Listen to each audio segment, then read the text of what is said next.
Tapi yang menarik, wahtisaban, dengan dia yang kedua berusaha berburu pahala sebanyak-banyaknya, tapi dengan cara ini dia, mengevaluasi dirinya, bermuhasabah. Nanti kita terangkan, bermuhasabah. Ini saya kira jarang dilakukan ini ya, jarang dilakukan. Baik, saya lambatkan sedikit, kita lihat bagaimana caranya. Rumus dari Nabi, kalau Anda sedang menunaikan qiyam tarawih itu, maka di sela-selanya isi dengan ihtisab.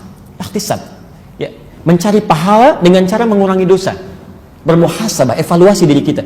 Kira-kira sampai sholat itu, ya, berapa banyak dosa pernah kita kerjakan sampai kita rukuk dan sujud itu. Ya.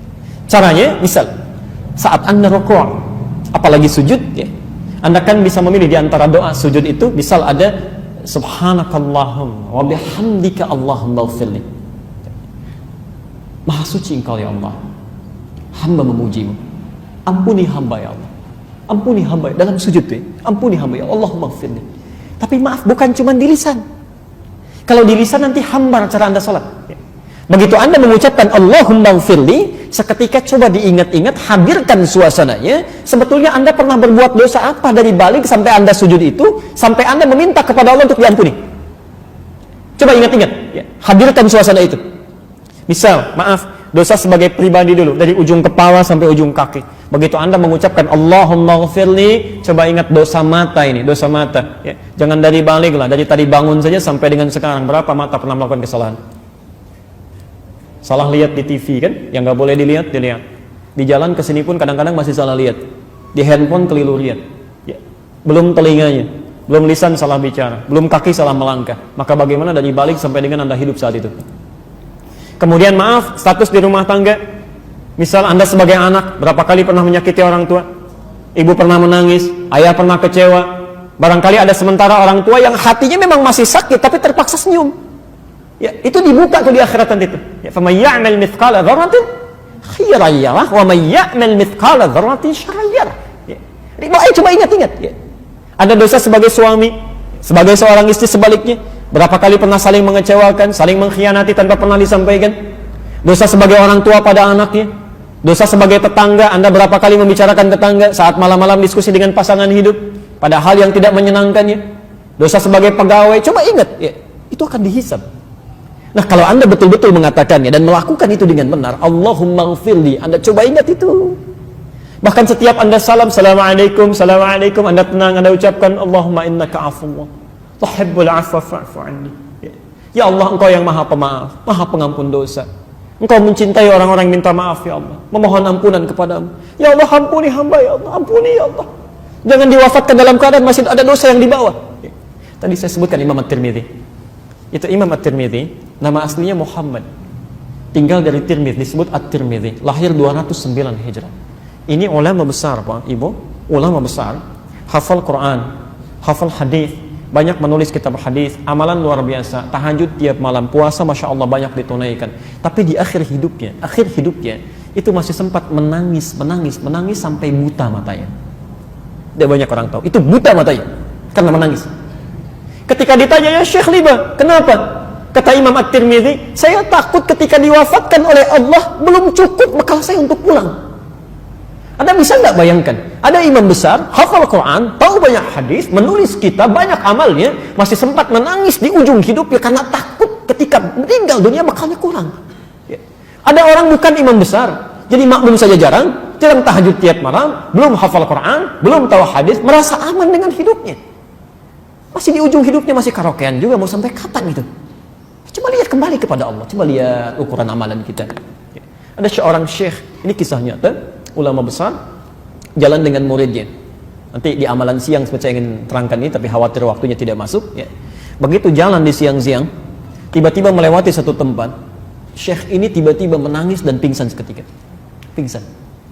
Orang penasaran, ketika bangun, dibangunkan oleh muridnya, ditanya, Syekh ma'asabah, apa yang menimpa Anda? Perhatikan jawaban syekh ini. Wallahi demi Allah, katanya, ketika saya menginjak tempat ini, saya teringat dulu saya pernah maksiat di tempat ini. Pernah salah saya. Saya takut dibangkitkan oleh Allah di akhirat. Nanti belum saya istighfari di tempat ini dan menjadi saksi bahwa saya pernah bermaksiat di sini. Anda bisa bayangkan. Ya. Seorang ulama lewat satu tempat merasa pernah punya salah, langsung beristighfar di situ. Ya. Dia istighfar sampai pingsan. Ya. Mungkin maksiat ulama barangkali dalam tanda petik ya, lupa beristighfar, lupa bacakan ayat ya, atau lupa zikir, itu dianggap maksiat dan bisa jatuh menangis tersungkur. Ya. Hasan Al-Basri itu dalam setiap tausiahnya, mau'izahnya itu 10 menit sekali bisa pingsan. Ya, saking pekanya perasaannya. Hasan Al-Basri itu Masya Allah, begitu beliau membuka kalimatnya Alhamdulillahi Rabbil Alamin, tiba-tiba menangis. Jamaah ikut menangis, beliau pingsan. Ketika selesai lima ughmiya alaih, kenapa bisa pingsan? Kata beliau, saya mengatakan segala puji bagi Allah Tuhan semesta alam, tapi saya takut ketika memuji itu memang tidak benar pujian saya. Selama ini saya masih layak, masih ingin dipuji, masih banyak ingin diangkat, disanjung. Saya takut ketika memuji Allah ternyata saya selalu ingin dipuji. Pingsan.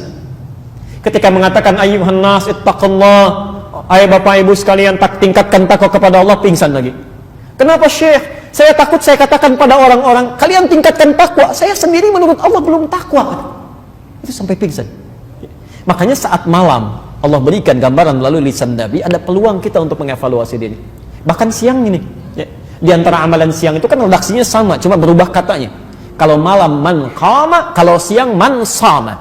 Man sama. Al-Bukhari nomor hadis 38-nya, di nomor hadis 1904 dan 1905. Man shama Ramadhana imanan wa ihtisaban. Siapa yang menunaikan puasa Ramadannya diisi dengan iman karena Allah dan dia berburu pahala dengan mengevaluasi dosanya. Ya. Maksudnya Anda misal ke kantor tuh ya, Anda coba lihat di tempat mana Anda pernah berbuat maksiat, Anda istighfar. Di jalan Anda istighfar. Jangan-jangan di mobil Anda pernah kecam orang lain, Anda klaksonin orang tanpa hal yang dibenarkan. Allahu akbar, astagfirullah ya Allah, salah hamba, salah. Itu ghufira lahu ma taqaddama min dhanbi. Kalau benar Anda melakukan itu dalam qiyamnya saja, Allah ampuni semua dosa-dosa yang pernah dilakukan kalau benar tobatnya sampai dengan saat itu. Sampai dengan saat itu. Maka Masya Allah peluang banyak. Kenapa Anda tidak ambil? Ya, 30 malam dibentangkan, 30 siang dihadirkan. Anda nggak ambil, itu keterlaluan. Keterlaluan. Ya. Sampai di riwayat Al-Hakim An-Naisaburi di kitabnya Al-Mustadrak, ya, itu pernah dikisahkan. Malaikat sampai turun dari langit. Sampai turun dari langit. Ketika Nabi akan mulai khutbah ya, dalam mimbarnya, jadi mimbar Nabi itu ada 3 gundukan, 3 tangga itu. Begitu nginjak pada gundukan pertama, turun malaikat menyampaikan. Lihat kalimatnya. Raghima an furajul. Dalam riwayat lain bu'dan. Ya, kata malaikat Jibril, sungguh celaka dan keterlaluan. Celaka dan keterlaluan. Ya, jauh dari rahmat Allah, jauh dari ampunan, jauh dari kebaikan. Siapa dia? Liman adraka Ramadhana falam yughfar lahu. Orang yang sudah disampaikan ke bulan Ramadan tapi tak mampu diampuni dosanya di bulan itu. Kata Nabi, amin. Demi Allah saya katakan, biasanya Nabi yang berdoa, malaikat yang aminkan. Kita berdoa, malaikat aminkan. Man wafaqa ta'minuhu ta'minal malaika ghufira lahu ma taqaddama min dhanbi. Siapa yang aminnya bersamaan dengan aminnya malaikat. Jadi biasanya kita berdoa, malaikat mengaminkan. Ini terbalik. Malaikat yang menyampaikan, Nabi mengatakan amin. Ya, kalau Anda diberikan waktu, ada 1 menit yang istighfar diampuni dosanya. Ada orang kelewat, mungkin wajar. Ini 30 malam, 30 siang. Waktunya membentang, tidak diambil juga, itu keterlaluan. Kata Jibril, keterlaluan. Ya.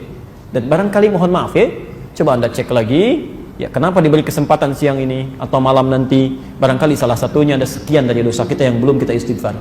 Ya. Ada orang-orang baik yang bahkan tidak mendapati Ramadan.